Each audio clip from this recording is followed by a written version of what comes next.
Bienvenue dans cette nouvelle vidéo, nous allons voir comment effectuer une supervision d'un réseau informatique composé principalement de serveurs Windows et d'équipements réseau compatibles SNMP avec le logiciel PRTG qui est gratuit jusqu'à 100 capteurs. Un capteur étant une sonde qu'on installe pour surveiller un point précis. Maintenant que nous avons installé un réseau d'entreprise assez complexe en termes de serveurs Windows et d'équipements réseau comme les pare-feux pfSense, je vais vous proposer de mettre en place une solution de supervision qui permet de vérifier en temps réel que l'ensemble de nos équipements fonctionnent correctement selon un certain nombre de paramètres. Et tout d'abord, j'ai récupéré l'installateur de PRTG sur le site officiel avec lequel j'ai reçu une clé d'essai. Pour l'installation, nous allons l'installer sur un serveur dans l'idéal dédié. Pour ma part, vu que je suis en labo, j'ai pris un de mes serveurs de fichiers. Dans l'absolu, l'idéal restant de dédier un serveur à un rôle. Pour procéder à l'installation, il suffira de double-cliquer sur l'installateur, valider l'installation dans le langage de votre choix, valider les termes de licence, spécifier une adresse mail pour les notifications SNMP, à vous de préciser une adresse de votre société qui permettra de récupérer ces alertes. Je vous propose de passer plutôt en personnalisé pour pouvoir modifier comme on veut les paramètres d'installation. Pour moi, l'installation peut se faire dans les chemins par défaut, sauf si vous devez stocker les données en tant que telles sur un répertoire particulier. La découverte automatique, je la déconseille parce qu'elle va ajouter un certain nombre de capteurs qui ne sont pas forcément utiles, surtout dans la mesure où on est limité à 100 capteurs sur la version gratuite. Donc je vais vous proposer de la passer et de simplement passer à l'installation en tant que telle. Installation terminée, vous avez votre navigateur qui s'ouvre automatiquement sur la connexion à PRTG. Par défaut, le nom utilisateur est PRTG admin, le mot de passe PRTG admin, vous faites connexion. Je vous invite bien évidemment à le modifier et à ne pas laisser ça comme ça. Et on va avoir tout simplement une sonde locale par défaut, donc une vérification du serveur sur lequel PRTG est installé. Nous, on va vouloir paramétrer à minima 2 sondes dans notre réseau. Mais avant cela, je vous propose de sécuriser le serveur tout simplement en modifiant le mot de passe.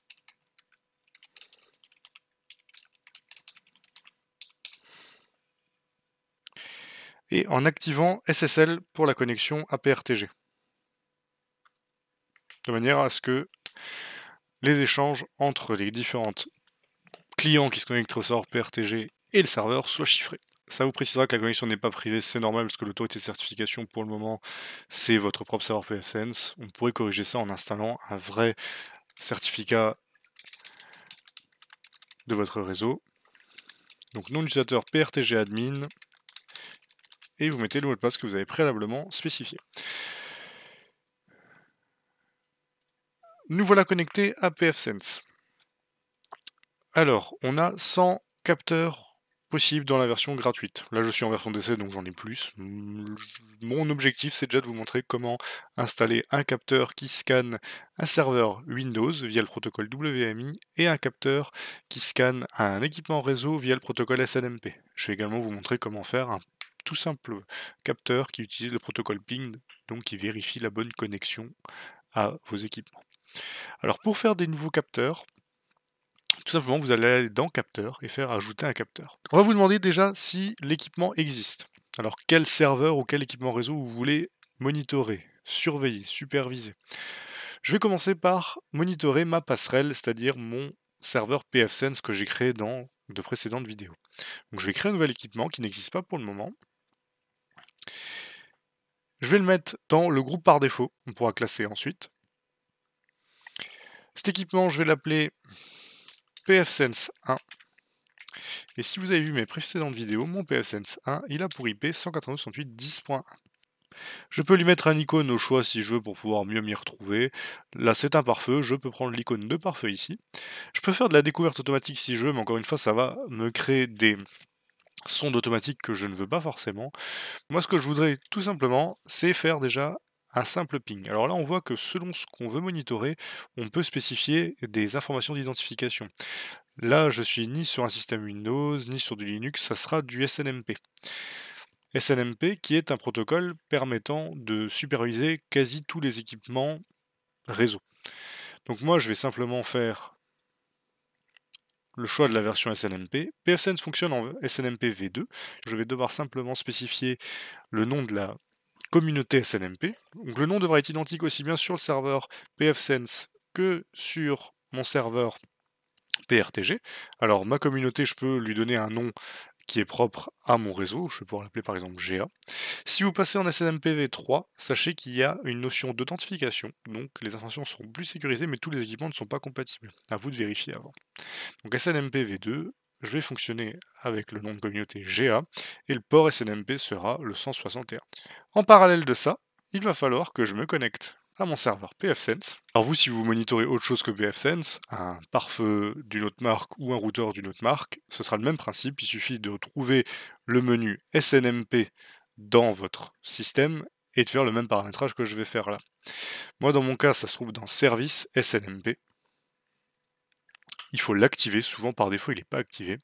On vérifie qu'on a le même port que sur PRTG. Et on met le même nom de communauté. Moi, c'est GA.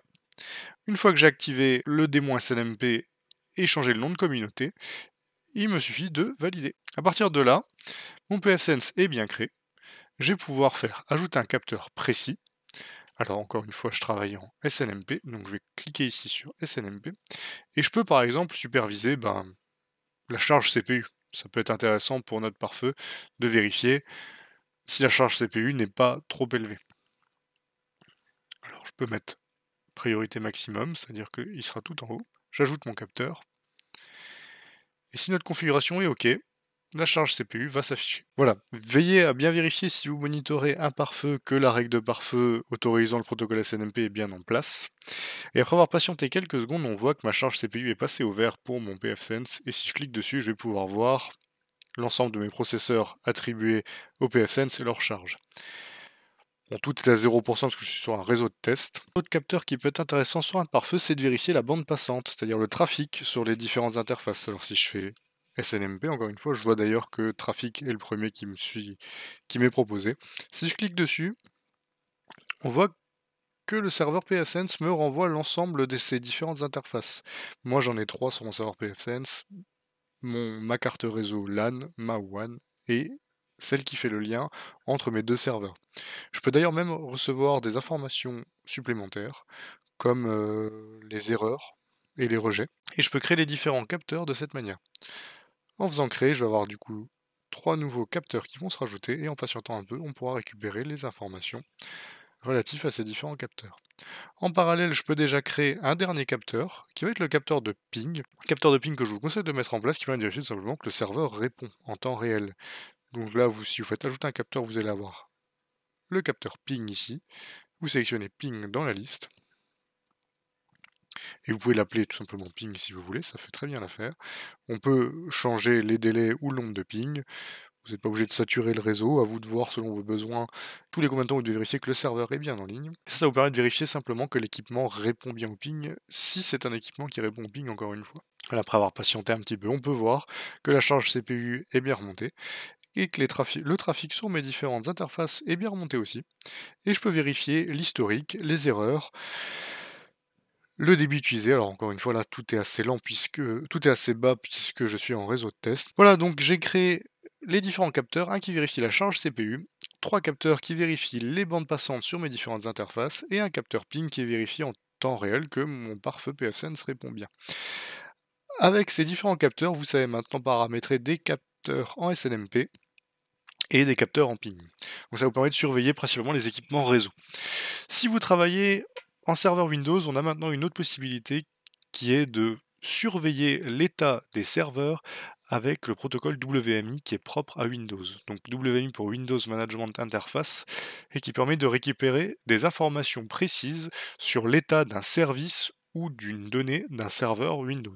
Alors on va créer un nouvel équipement qui va être notre serveur Active Directory qu'on a créé précédemment. Donc pareil, on peut le mettre dans le premier groupe. On peut l'appeler srv-ad1-ga. On peut mettre son nom ici plutôt que son IP, au cas où il serait amené à changer d'IP. Vous pouvez à nouveau lui mettre une icône si besoin, une icône particulière. Je vais laisser celle par défaut. Pareil, je propose de ne pas faire de découverte automatique. Et ici, il va falloir s'authentifier puisqu'on travaille sur un système Windows. Alors, le nom de domaine, chez moi c'est ga.local. Ici, je vous conseille de créer un utilisateur dédié pour la supervision. On est en labo de test, je vais simplement utiliser l'utilisateur administrateur, mais dans l'idéal, on créerait un utilisateur dédié au SNMP.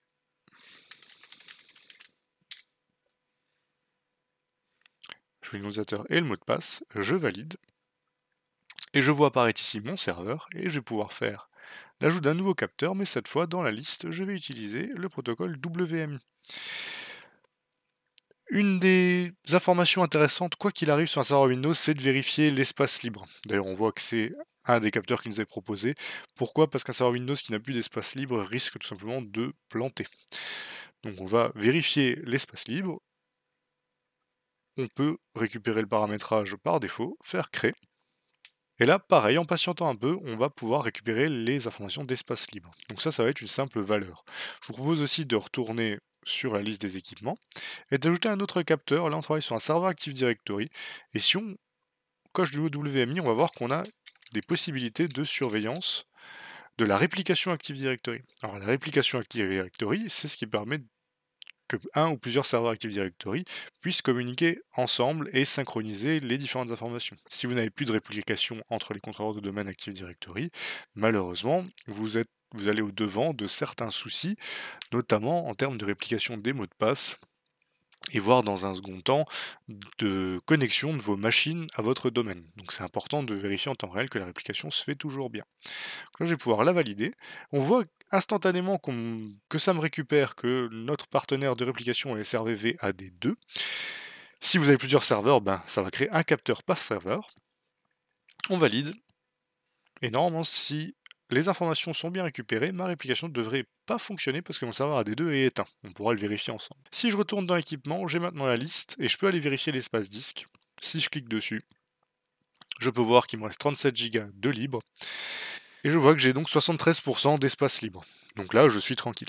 Je peux, si je le souhaite, mettre en place un déclencheur de notification, alors que ce soit sur les capteurs SNMP ou sur les capteurs WMI, l'idée étant d'être prévenu en amont si j'ai un souci sur une de mes machines. Je ne suis pas obligé de contrôler en temps réel tous les capteurs. Donc je peux par exemple faire déclencheur de notification, faire ajouter un déclencheur sur seuil, avec le petit plus, et je vais dire lorsque le canal octet libre, donc là je peux choisir octet libre, espace disponible ou somme. Alors soit je m'exprime en octet, soit je m'exprime en pourcent. En pourcent c'est peut-être plus simple. Donc lorsque le canal espace disponible est en dessous de 10%, normalement on n'est pas censé descendre en dessous de 10% sur un serveur Windows, 10% d'espace libre, je peux dire faire une notification. Donc je peux faire envoyer un email à l'email préalablement créé. Si j'ai plusieurs utilisateurs, je peux le faire à tous les utilisateurs, ou je peux le faire seulement à l'administrateur. Là, moi, je n'ai qu'un seul utilisateur, donc je vais faire notification par email à l'administrateur. Et lorsque c'est terminé, je peux décider d'envoyer une notification quand même, ou de ne rien faire. Moi, je trouve intéressant d'envoyer quand même une notification pour valider que le problème est réglé. Et je valide. Et à partir de là, j'ai bien un déclencheur. Au cas où l'espace disponible sur le disque C serait en dessous de 10% pendant au moins une minute, je reçois une notification par email et lorsque c'est terminé, j'en reçois une aussi pour me prévenir. Si je retourne sur mes équipements, je peux voir que j'ai également reçu des informations pour le serveur Active Directory et on peut voir que la dernière synchronisation qui a fonctionné date d'il y a 54 jours. On peut vouloir être informé 54 jours, ça fait bientôt 2 mois où j'ai pas eu une synchronisation. Si je veux que ça devienne une erreur, je peux simplement modifier le canal, c'est-à-dire l'information reçue, et je peux mettre un seuil. Je vais pouvoir activer les alertes basées sur ces limites, et je vais pouvoir dire que au-delà de 2 jours, c'est un avertissement, et au-delà de 5 jours, c'est une erreur. Je ne suis pas obligé de renseigner les limites inférieures. Je valide, et là tout simplement, si j'actualise, on voit que ce capteur passe en erreur, puisque je suis au-delà du nombre de jours que j'ai demandé en erreur. Voilà, si je retourne dans la page d'accueil d'équipement, on peut voir que mon serveur AD, je reçois directement l'espace disque en WMI et l'état de synchronisation Active Directory avec une erreur de réplication. Je sais que je dois aller le vérifier. Donc grâce à cette vidéo, je vous ai montré comment installer un serveur PRTG, comment créer des sondes SNMP sur un nouvel équipement dédié et comment créer des sondes WMI sur un serveur dédié. Je vous ai également montré comment créer un simple capteur ping. Bien évidemment, vous avez d'immenses possibilités avec ce genre de logiciel à adapter selon vos besoins. Vous pouvez créer autant de capteurs que nécessaire, le tout étant de ne pas en créer trop. Si vous en créez trop, vous risquez de ne plus les surveiller malheureusement. Si vous recevez trop de notifications ou si vous avez trop d'informations, le risque étant de ne plus les consulter. Essayez donc de rester succinct et précis sur le nombre de capteurs que vous mettez en place pour superviser votre réseau. J'espère que cette vidéo vous a intéressé. Maintenant que vous savez superviser correctement vos serveurs, votre réseau et vos équipements actifs, dans une prochaine vidéo, je vous apprendrai comment sauvegarder l'ensemble de ces équipements avec un logiciel performant. Je vous souhaite à tous une bonne journée. À bientôt.